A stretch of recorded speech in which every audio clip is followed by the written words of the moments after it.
and welcome back to my channel, Thomas's Bible and Biblical Book Review. Today we have a special Bible to review, and why is it special? Because it's in my hand, and every Bible in your hand is a special Bible. At least that's what I would imagine. So today we are talking about none other than the Holman New King James Version. This one is large print, personal size, and it is a reference Bible. Now, as I like to do, I'll give you some details beforehand, and then we'll have a look at the inside of the Bible. Now, this particular Bible here is leather touch, so it is not real leather here, but it feels like leather. It is not bad. I actually, in some ways, prefer the leather touch because it's durable and you don't feel so bad about putting it in a bag with some other objects that might rub against it or perhaps mark it with their own paint or what have you. For page count, we have 1,560 pages. This does not include the maps, though. For dimensions, it is 137 millimeters by 216 millimeters by 36 millimeters. The weight is 794 grams. Published in Nashville, the United States. It is a large print Bible. Now the print size for this particular Bible is 11.5, and it is, let's see, Smithsonian binding, contains a presentation page, 2-column index, end of paragraph cross references, topical subheadings, words of Christ in red, concordance, full color maps, and it is, of course, New King James Version. Okay, so I've got the camera in place. I hope that you can hear me okay. And what we'll do is we'll just have a look at the Bible now. So we have this cross. This is, I would say, embossed into the leather touch. This is textured here, this cross, as well as these two border lines that go around the cover, as well as around the back of the Bible's outer covering here. Now, this is pretty deep, I would say, quite textured, so it's not going to rub away. And if it does rub away, that means that you must be using your Bible a lot. Now, the Bible itself comes with one ribbon. And I do apologize again if the Bible just goes out of frame, because I am not very good at this upside down view. So we have one ribbon here. It is longer, and what I usually do is I like to read multiple places at the same time. So I'll take the ribbon and I'll tuck it in to the second place I'm reading. So it'll be like so, or you can even do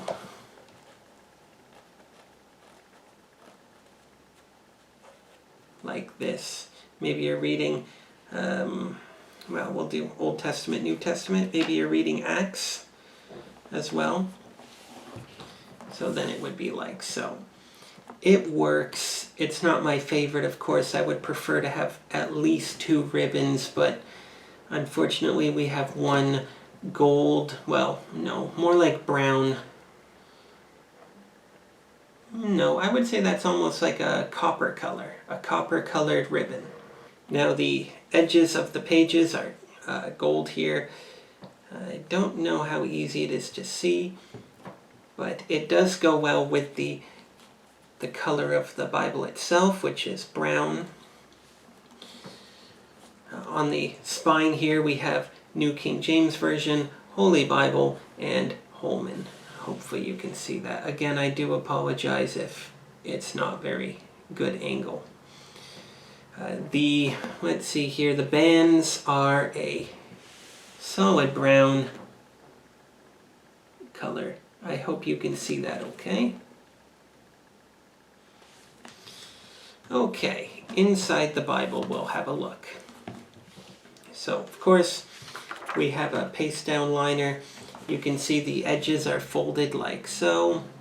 Not bad at all. This here looks to be just your standard page.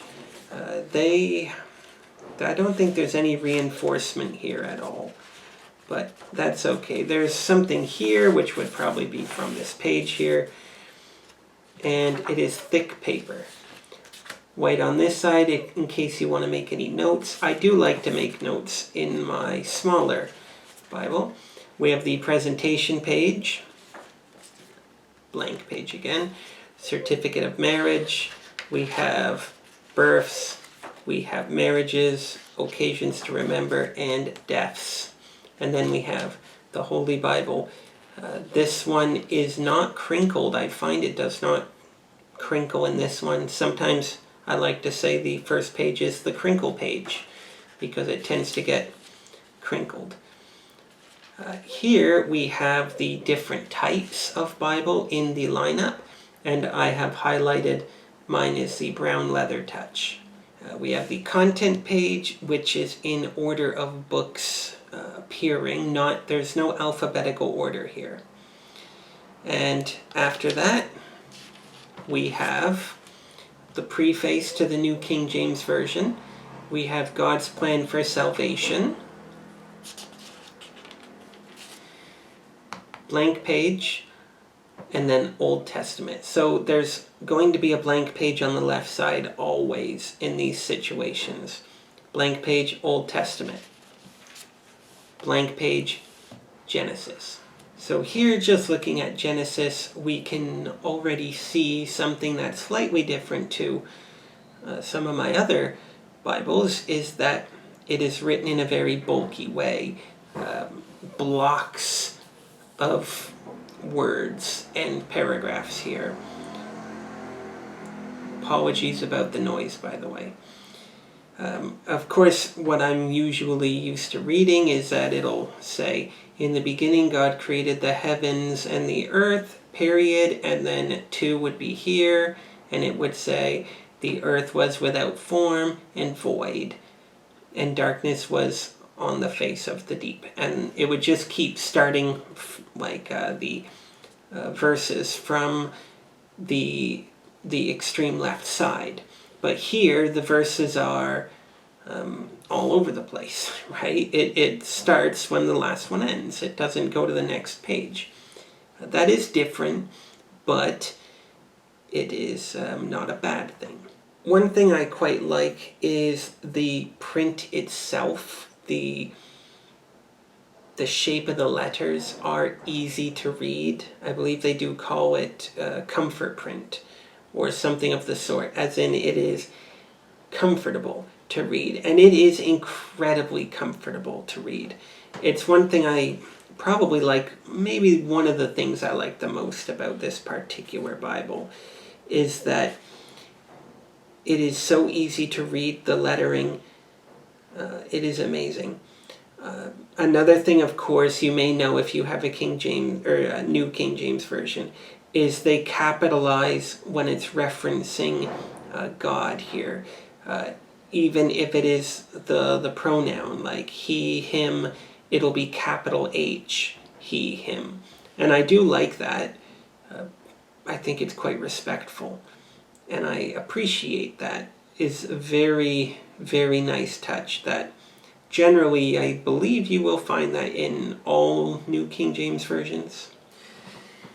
Now here is an example of when the blocky writing structure is changed. We're in Leviticus here.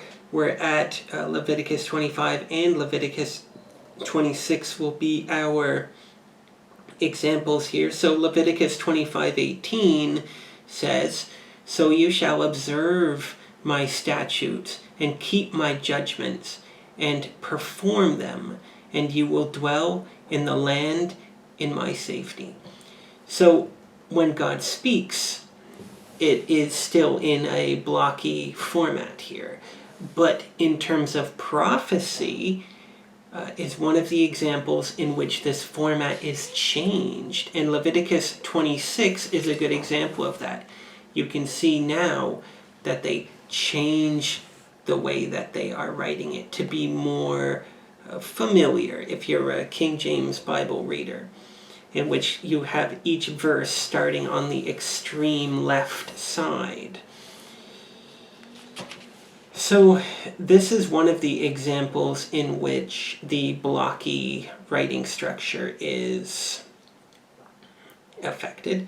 Of course, when God is giving commandments, when prophecy is being made, and another such example would be poetry, of course. So we'll jump over to Job. And don't worry, I know where Job is. There we are. So we jump over to Job, and let's go to Job chapter 3, chapter 4. Here we are. So Job chapter 3, you can see here blockiness. We're talking about Job. We're talking about what happened to Job. And as soon as they start talking, now we've got that extreme left-hand side verse starting. So that's the poetry of the book. Is their conversations, they're conversating, or conversing, I suppose we could say. If we jump over to Psalms, same thing. Proverbs, same thing. Ecclesiastes, same thing. Well, similar in a sense. It is slightly different. Songs of Solomon, there you go. So here's another good example of prophecy. Also breaks up the blocky structure of the writing. Here is in Isaiah, when we have prophecy here being said. Here we're in Isaiah 9:1. "Nevertheless, the gloom will not be upon her who is distressed, as when at first he lightly esteemed the land of Zebulun and the land of Naphtali," and so on there. So, and apologize in advance, I don't read very well upside down. But here we have some more of the prophetic sort of writing, and yet it is written in the more traditional way. So here we are at the end of Malachi, the end of the Old Testament, and ends at the bottom of the page here. They leave it blank. The next page will be blank, and then the right-hand page will have substance on it. So, left page blank, right hand, the New Testament. Now it'll be the same again. Left page blank, right page, beginning of Matthew. That's the general style you'll see in most Bibles, is that they will do it like so. So the Gospel according to Matthew, I quite like it when they just keep it simple. That's how I like it. As you can see, genealogy is not in the poetic, in the traditional King James Bible way of verses to the far left. It is still in the more blocky format. But again, it is easy to read. We're going to show you, by the way, some words of Christ in red. This red is slightly brownish, not very bright. I'm not entirely sure how it will look on the camera here, but it's not hard to read at all. It's not bright, it doesn't insult your eyes with its brightness or its color. It is a very readable tone of red. I see no issue with it. Now we're going to go to the end here. The end is Revelation, which we will get into.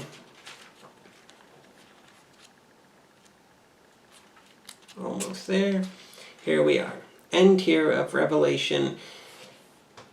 Just like Malachi, we have that blank space at the bottom, and then it will be blank page, and then it will be the beginning of the concordance. The concordance is incredibly simple. For example, the word adultery has one single reference here. Exodus 20:14. You shall not commit adultery. So adultery is, we know, more abundant in this in the Bible. So it is a very simple concordance. It's not very long at all. We're at what page are we on now? 1541, and we know that the Bible goes only until 1560. So that is about 19 pages. Then we have the maps. These maps are the usual maps, the standard maps you get. Let's see, 1, 2, 3, 4, 5, 6, 7, 8. Am I counting correctly? Roughly 8. I won't show you too much about the maps, but they are the usual ones, which you can imagine. Migration of Abraham, the kingdoms, the allotted tribe of Israel, and of course the Exodus route and Jerusalem in Jesus' time, and also Paul's missionary journeys. At the end, we have a single white hard paper. By the way, I'll just get rid of that. The maps are a thicker paper. They are not the thin Bible paper. They are thick white paper. Then we just have the back here, which is quite similar to the front. So that was the Holman New King James Version, large print, personal size, leather touch in brown. It is a good Bible. It is very easy to read. That is one thing I like. Of course, with New King James in general, I really like capitalizing the pronouns of God, he, him, his. It is a good touch. Probably my favorite thing about the New King James Version. They do change a lot, obviously. It is different from King James in many ways.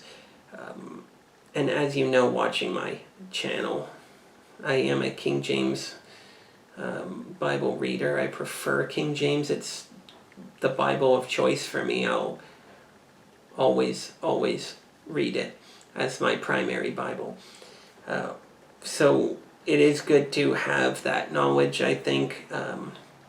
It'll help your understanding in many ways. But this is easy to read, especially for people who have difficulty with the language or who don't really speak English as a first language, so they naturally won't have a great understanding of the older style of English. Although I would say the King James Version is still modern English. It's just difficult for them, so this would be an alternative indeed.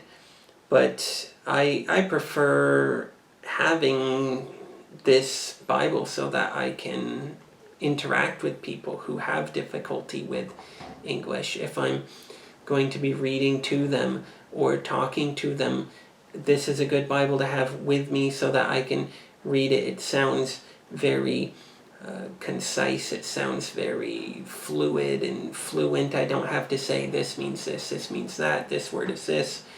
That's one good thing. And you can use your knowledge to build on it, right? So you can say, what are we talking about here? I know what we're talking about. Let me tell you. Let me tell you what this verse refers to. So it is good. I do not take it out very often. Of course, this is more of an indoor reading Bible for me. It's more of an indoor reading Bible, as you saw with my smaller pocket Bible, King James Version. It is looking used, which is good because I take it out. It is my going out Bible. This is more for at home, but sometimes I will use it to read to people. So I hope you found this review to be helpful, and I hope that you will comment your thoughts in the comment section, and we can engage more. I can tell you more if you have any questions. I will try to edit the video to make it look extra good. So thank you very much for watching this review, and I hope to see you again soon in the next video.